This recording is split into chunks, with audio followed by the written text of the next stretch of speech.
Um, yeah, today I'd like to just show you guys. I'm busy reading this book. It's called The Four by Scott Galloway, and he's like a lecturer at NYU University or NYU in like the United States. And why I think it's a bestseller, apart from anything, or apart from a couple of other things, is because it's as if he's having a conversation or giving a lecture to one of his students through this entire book. It's a really good book, and that's why, yeah, I'm reading it right now, and I'm really enjoying it. Anyway, back to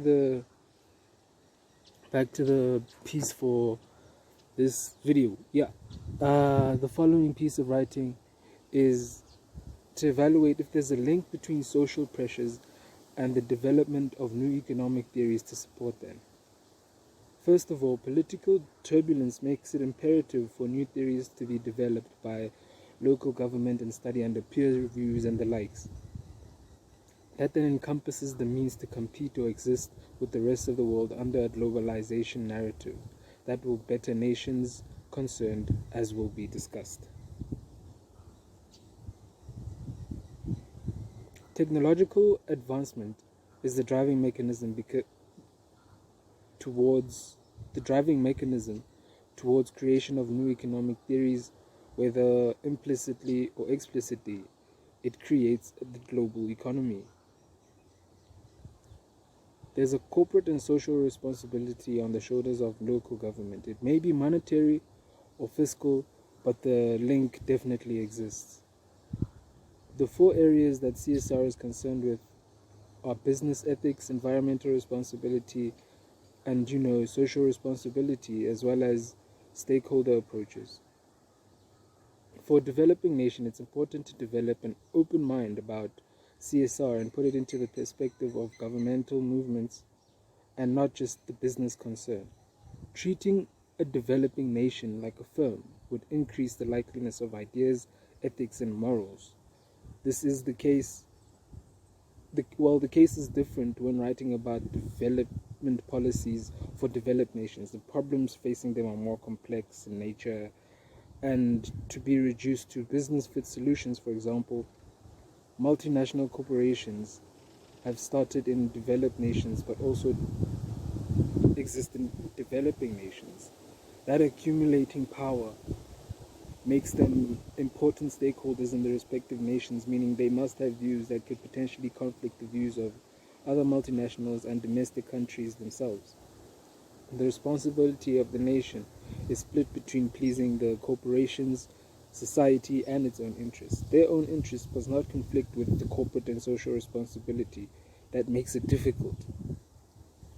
With that being said, developing nations must focus on development alone and discard any parliamentary inhibitions. Translating that into a business format, the country must operate at a zero economic profit, but at an exponential growth rate. An environmental responsibility could be cultivated by outsourcing human capital to better form policies that include environmental and social responsibility. Stakeholders are defined as a group that have interest in the firm. Interest groups, they include but are not limited to employees, suppliers, staff members, board members, and such, depending on whether it's internal or external environment, and such. Treating human capital as it is in a nation as a potential source of creativity and labor is important for developing nations for them to thrive, because the employee is an important stakeholder who is well taken care of with the remuneration and assist through organizational endeavor to make sure there is a wellness to the workforce.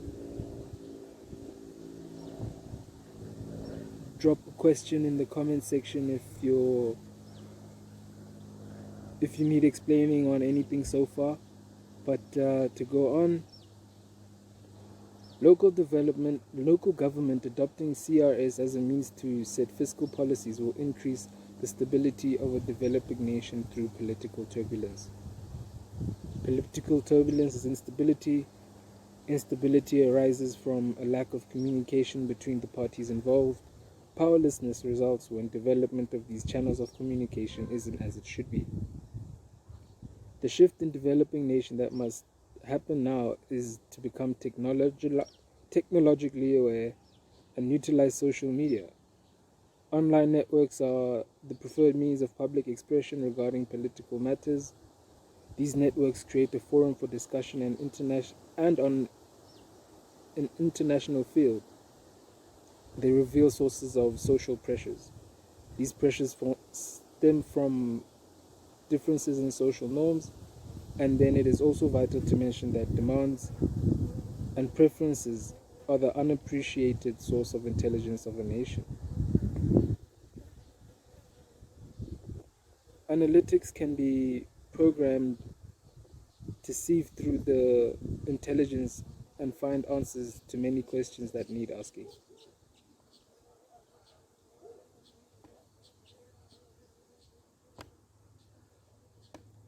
Technological progress is an important part of the CSR solution.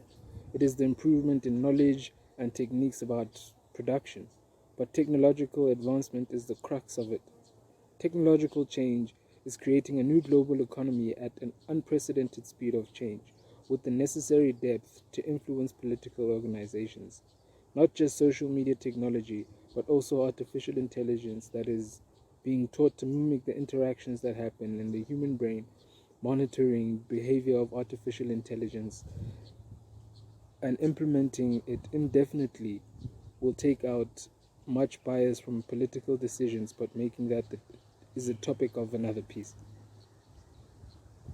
Growth and productivity are essential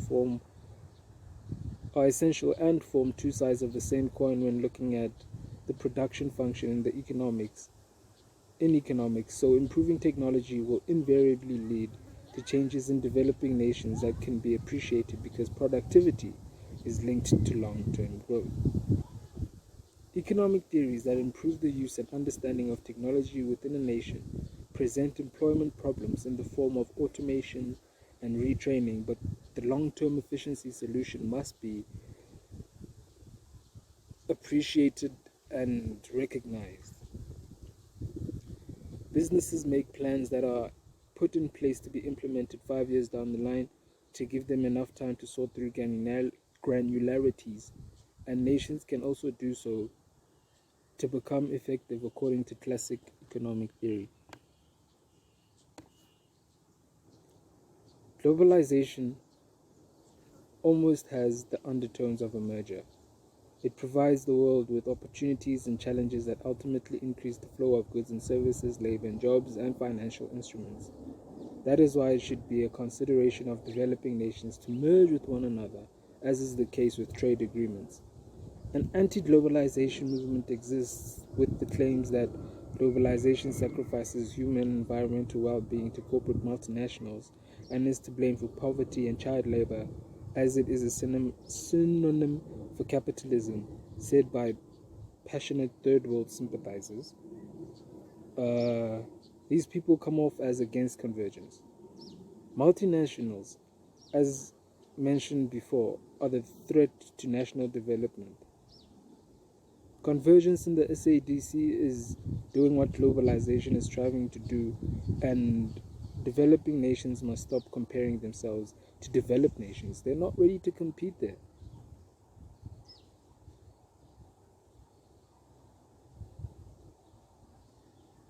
In conclusion, it is the smaller victories that developing nations must see to win first before moving on.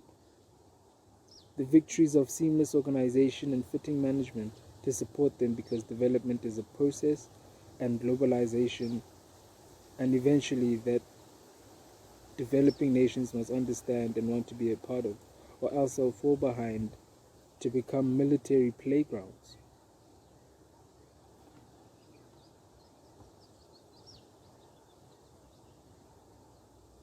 Any questions can be put in the comment section. Please subscribe, like, and share with your friends. I would really like to engage with you guys on these topics. And yeah, thanks.